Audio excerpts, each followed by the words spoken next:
And Dr. Wood, I believe you were saying previously that you were not provided his records from his treatment within the Department of Corrections in Illinois, correct?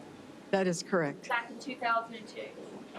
So part of his drug history being the self-reported use of acid and cocaine, that was not information that you would have had in making your assessment, correct?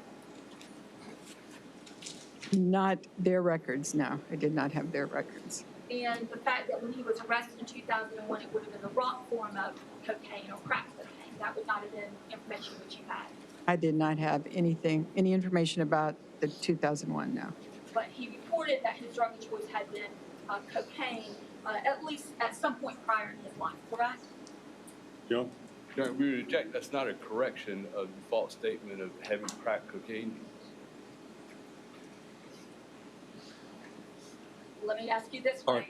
right, rephrase your question and consistent with the evidence been presented. Doctor, you're familiar with him having used cocaine in his past, correct? He did say that he had used cocaine in the past. And indicated to you that it was his drug of choice, correct?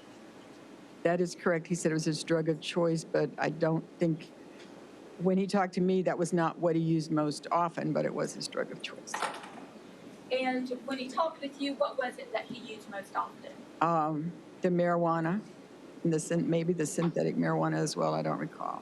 And I believe reported that he had been using that throughout his life since young teenage years, correct? Yes, he had started using it as a teenager, I think. Now, Dr. Wood, in reaching a diagnosis under the Diagnostic and Statistical Manual of Mental Disorders, the DSM, it helps have a clear picture of one's daily activities, correct? Yes. In terms of what they're thinking, how they're behaving, anything along those lines, right? It is, yeah, it's helpful to observe them. And doctor, in modern society, a smartphone can be an essential tool in examining someone's daily activities. Do you agree with that? I'm not sure what you mean. Communications through text messages, that can be a reflection of one's thoughts and communications. Yes, that can. Of course, he did not have a cell phone while he was with us, so. And smartphones can contain one's internet search history, calendars, appointments, anything along those lines that go to show one's daily thoughts and behaviors, correct? Reject. Relevant. Stain, move on. You didn't have any information, Dr. Wood, that had been provided to you regarding the extraction from the defendant's phone up through August 28, 2014, correct? No, I did not have any information about his phone. And so the extraction was not provided to you by the defense prior to them calling you as a witness today? No, I did not see any information about his phone usage. And then in reaching your determination as to his current mental illness, I believe was your testimony on direct examination, were you provided any work performance records, evaluation reports, things of that nature to show how he was behaving and thinking leading up to his incarceration? No, I had no records. Including work records? I had no records of any kind. Thank you, Dr. Wood.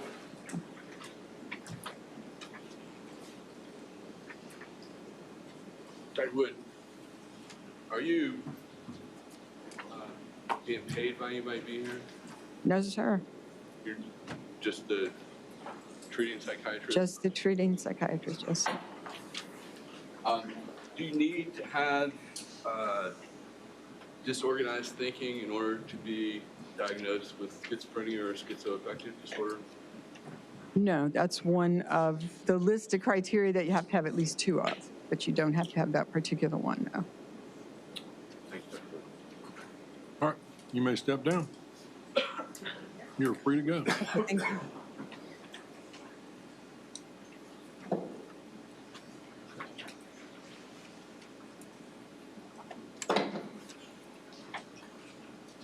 All right, Ms. Young. Defense called Dr. Julie Dorney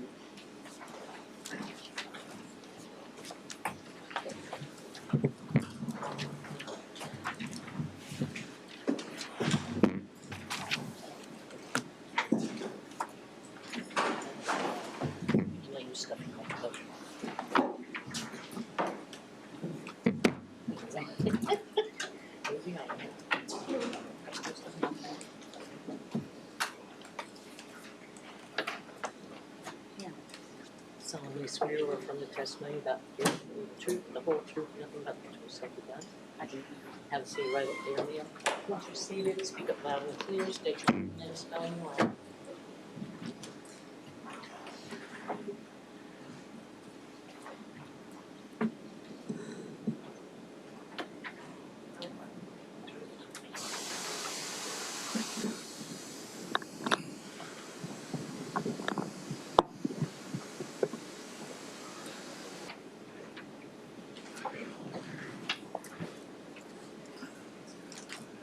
Good morning, Dr. Dorney. Morning. Can you tell the jury a little bit about yourself, who you are, your background, and your credentials? My name is Julie Rand Dorney, Dorney. I am a forensic psychiatrist.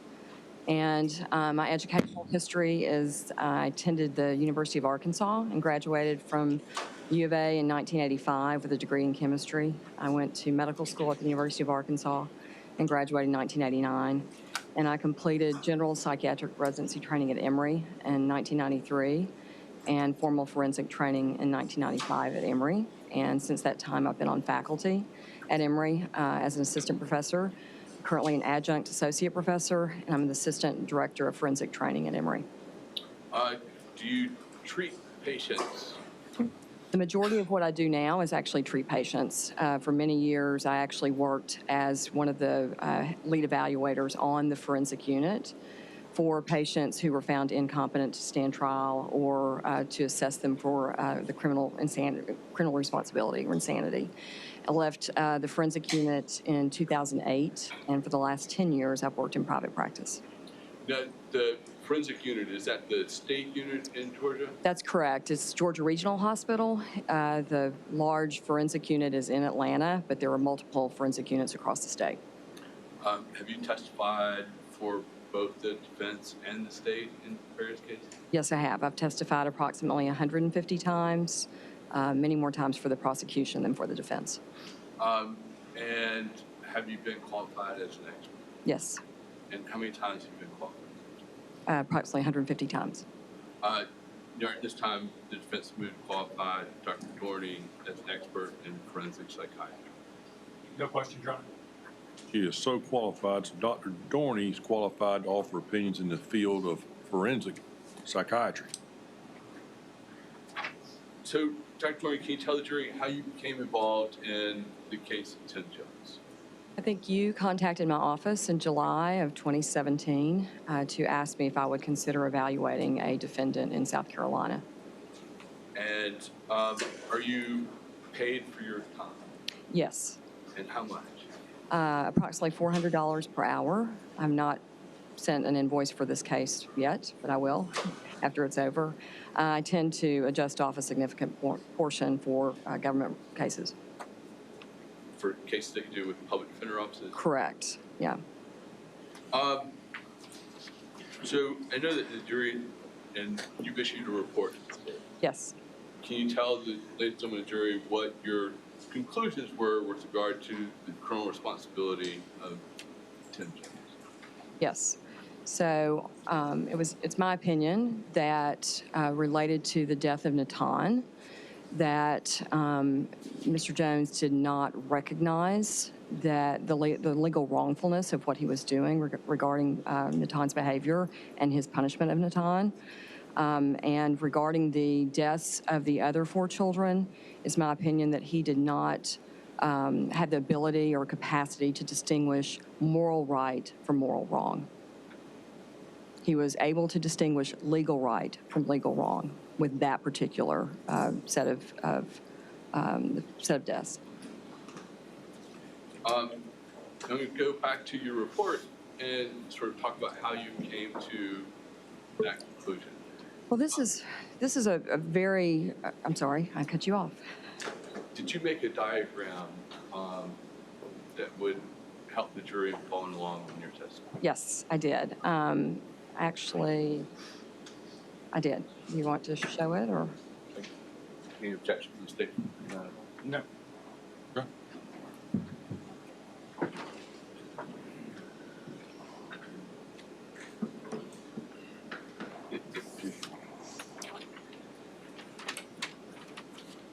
I apologize, it's a little hard to read the text the further you go back. But basically, just in summary, when I was reviewing this case, I got thousands of pages of documents from the state or through the attorney's office from the state. I also got thousands of pages of medical records from corrections and from just various medical records of Mr. Jones, and then other documents, interviews, other collateral sources, and other reports from other experts and doctors who had evaluated him. I felt like it would be helpful when we're looking at that time in the crime to go back and put all the pieces together. And it's important to look at his history growing up. It's also important to look at the few weeks to months before the offense. The offense itself on the day of, which is what this diagram refers to, and then the several days after the offense, and then the months following that, even up to today. So it really is looking at all components, obviously zeroing in on that exact time period to look at his capacity mentally. And if you look at these different components, and I think you've heard from various doctors regarding his head injury. The head injury piece I put at the top because I think if you remember his films and his neuropsychological testing, he definitely had some limitations with his memory and his executive functioning. So those are listed in the green box. And then if we go down and we look at the bottom yellow box, I also felt like that spice use, which was around that time period, the 2 to 3 months before the actual crime happened, was significant. So it was a significant contributing factor to his level of paranoia, hallucinations, agitation, disinhibition. And then if you look to the right, you'll see the blue box, which is, if you were listening to Dr. Wood, she diagnosed schizoaffective disorder, which is a combination of mood disorder symptoms in the blue and thought disorder symptoms in the red. And so there's a combination of those symptoms. During that window of time, all of those things were going on. The spice use was a component. The head injury disinhibition was a component. His mood symptoms were very active with mania. And then he actually had some thought disorder symptoms from the schizophrenia side of things. Now, did you take a detailed social history from Tim? Absolutely. I met with Tim on 8 different occasions from the summer of 2017. And the last time I met with him was actually on May 4th of this year, so it was earlier this month. That was after I submitted the report. I went back over to Lexington County Jail and spent about 5 hours with him. So I've spent, 18 to 19 hours with him. I mainly wanted to see how he was doing. There was some speculation that his symptoms were worsening in the spring, and I did go spend time with him. I actually assessed him for competency to stand trial a few weeks ago to make sure he was ready to go to court, and he was. So I don't think there was any issue on competency. Did you also receive documents and records regarding Tim's family history, what his mother was like, what his grandmother been through, the members of his family? Yes, I got extensive records from your office, from Deborah Gray, and then from other clinicians in your office. And then I was able to take that information and meet with Mr. Jones about it and corroborate that with him. He actually knew a lot of that information. He was very organized in his thinking with me. He was treated, and he could remember dates very well, but we were able to pull the information and actually corroborate that with his history. Is that information important in forming your diagnostic information?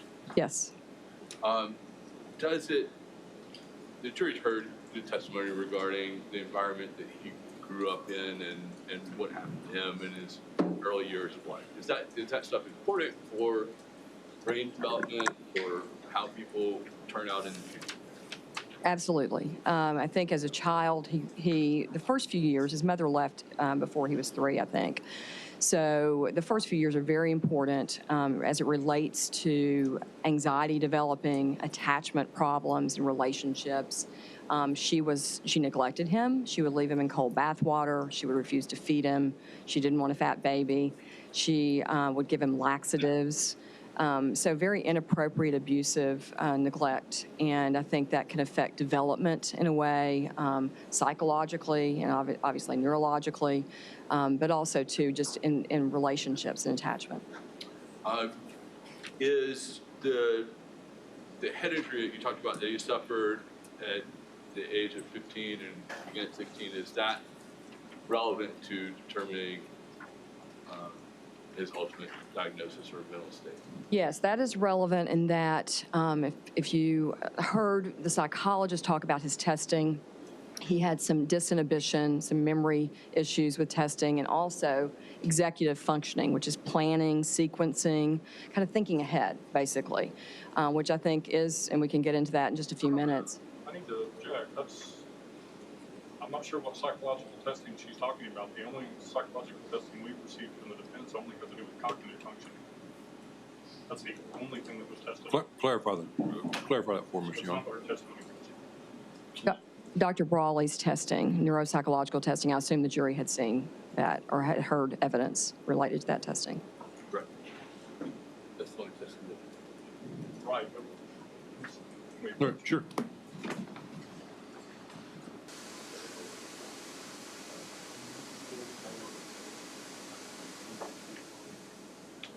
Hey, Dr. Torrey, can I ask you to please slow down a little bit? Yes, sorry. It's okay. Just stop me and tell me if I speed up again. The neuropsychological testing that you were talking about, can you tell me what information you're talking about and where you got that information? Yes, I was referring to Dr. Brawley's evaluation and psychological testing report. Okay, did she do more than just cognitive testing? Yes, I think she did neuropsychological testing. And is that what you were talking about? Yes. Okay. Your Honor, we would object. We haven't received anything. All right. Let's step in the jury room and we'll make sure I've got things straight. But don't talk about the case. Have you back in here in a moment.